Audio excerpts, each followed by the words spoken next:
So you want to learn how to speak Polish, or you want to visit Poland and you want to learn how to speak a couple of words, and that's good, that's great. And you come here, you talk with an older Polish person, and things are going well. They seem friendly, as friendly as Polish people get, But suddenly you say something, and they seem cold. They seem more distant than they were, and you don't know what's going on. Well, a lot of it that I've seen personally comes down to the difference between formal and casual language. If you're familiar with languages outside of English, for example, a lot of Asian languages have a distinction between formal and casual.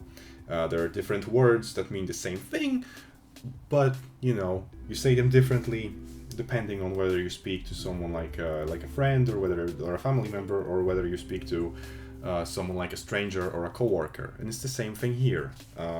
Basically, to simplify it, in Polish, you want to avoid speaking to strangers in second person, or to anyone that you wouldn't want to offend by being casual with. You don't want to use second person. You don't want to use the word you, which is in Polish ty. So for example, you start with dzień dobry, and that's good. That means good day, or literally it means day good, because languages sometimes work like that. But that's good. But then you want to know if they speak English. So what you did is you directly translated it from the Google Translate. You translated, do you speak English? Which is completely fine thing to ask in English, but in Polish, it has you in it. So you say, czy mówisz po angielsku? Which means, do you speak in, or kinda in, ignore that, but whatever. Just focus on this. Czy mówisz? Do you speak? Now, there is no T here, but this little thing right there, this ending signifies that you're speaking in second person. So the you is there, it's just invisible. So that whole word with that ending means you speak. So what you want to do is you want to get rid of the ending, and you want to add Mr. or Mrs. at the end. Just pretend like it's the Wild West, like, oh, hello Mr., hello Mrs., like you don't say hello you say hello Mr., and you'll be good.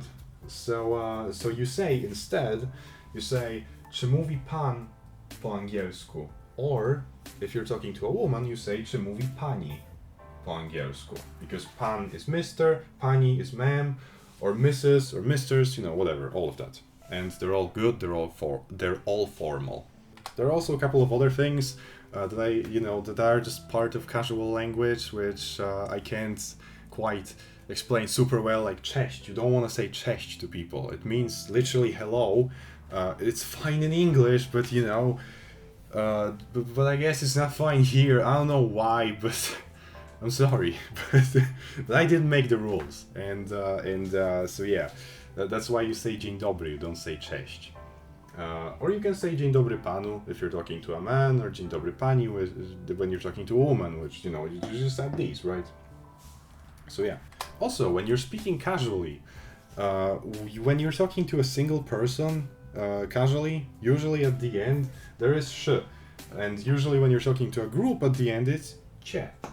That's why when you want to ask what's up, because jak się masz is not really how are you, it's more like what's up, because it's it's casual.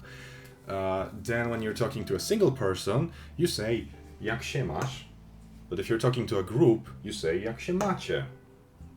So yeah, that's why we have like a couple of memes of like musicians coming here and being like jak się masz to a crowd of people, when like they're just asking like one person.